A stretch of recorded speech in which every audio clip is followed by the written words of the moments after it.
It says I'm live. Hi there. Hello and welcome to this day in history for April 21st.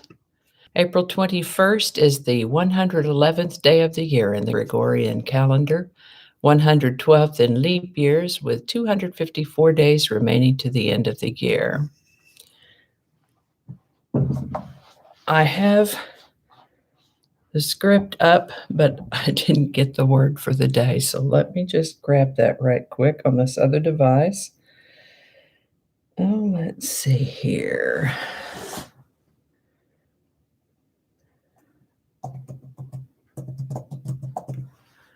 We're going to go to wordsmith.org for our word of the day. And today's word, if I look at these in advance, they might not necessarily be the word I would choose, but today's word on Word of the Day or at wordsmith.org is festoon. All right, let's see here. I'll get this up where we can face the camera with it. Festoon is a decorative chain or string of flowers, leaves, ribbons, etc., hanging between 2 points. To give an illustration, and perhaps I can turn this around and show it to you in a moment. That's as a noun, and as a verb, it is to make or hang festoons, to decorate. This comes to us from French, festoon, and Italian before that, and Latin before that. Earliest documented use as a noun, 1676, and as a verb, 1789. Let's see here. Here's a picture of a festoon, or the example that they give as a festoon. So there's your word for the day, festoon. All right, let's scroll down a little bit here. And we'll start with this day in history isn't quite as fleshed out as I would ordinarily like to do, but you might detect I'm in a slightly different situation on a new device. Had to download Chrome to do this minutes ago. So with that, we're going to start in 753 BC, which is considered the traditional date that Romulus founded Rome. I'd sure like to go into that more, but I don't have it researched yet, so maybe another time. That might be we'll take a look at that. In 1615, the Wiggincourt Aqueduct was inaugurated on Malta on April 21st, 1615. The author Charlotte Bronte was born on April 21st, 1816. Texas militia routed Mexicans in the Battle of San Jacinto on April 21st, 1836. A device called the panopticon. This was a movie projector developed in the United States and first demonstrated on April 21st, 1895. The German flying ace known as the Red Baron was killed in action on April 21st, 1918. If you're of a certain age, you might be aware of, the Charlie Brown cartoons. Snoopy would sit on top of his doghouse and imagine fighting the Red Baron.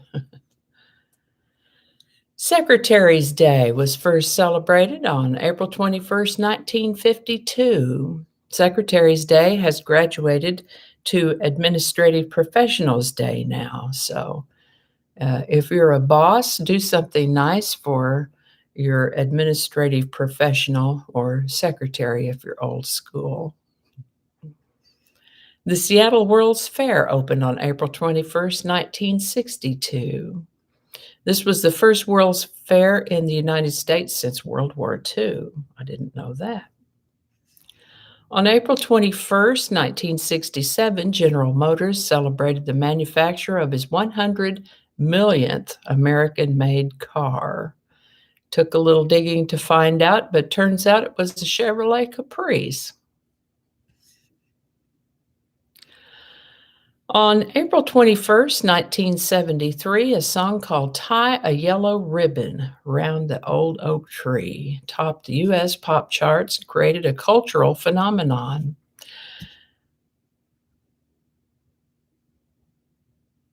I'm just looking through what I have written here.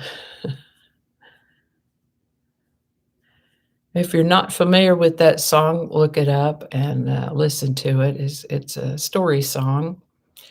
And that thing that we do now with the little remembrance ribbons in different colors started with that song, "Tie a Yellow Ribbon Round the Old Oak Tree." It gives me goosebumps to remember that song now because of the progression and the way it ended. "Tie a yellow ribbon round the old oak tree." The Broadway play Annie opened on April 21st, 1977. On April 21st, 1989, some 100,000 students gathered in Beijing's Tiananmen Square. They were looking to commemorate a recently deceased reform-minded communist leader and to voice their displeasure with China's authoritative communist government. Maybe they didn't know how dangerous that could be. Tanks were called in to disperse the gathering at all costs. At all costs. Hundreds of protesters were killed in this action, and an unknown number of others were executed in the weeks following, executed or disappeared, because that's how communists do things. American singer-songwriter, guitarist, producer, and actor Prince was found deceased in his home on April 21st in 2016. He had injured a hip either during a rehearsal or a performance at some point. It caused him a great deal of pain, something with which I could certainly relate. He was too busy to take the time off to have hip replacement surgery. Or maybe he had some religious issue with the process, I'm not sure. But for sure, he probably felt he was too busy. And he turned instead to strong prescription pain medications.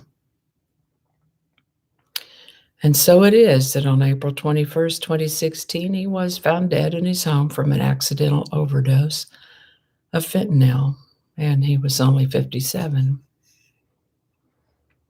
It's funny when I say only, and I realize that the demographic of my viewer base is a good bit younger than that, but I'm older. So anyone younger than me is young. Anyway, I think that's going to do it for us today. As always, links to my sources are included in the show notes, or will be as soon as I get them posted there today. They'll be there for the replay. Let's see what else we have. Come on now. Oh, I guess that's all that's on here. All that I have on my notes right now. So give it a like if you enjoyed this video. Thank you so much for watching. I'm glad you're here, and see you next time.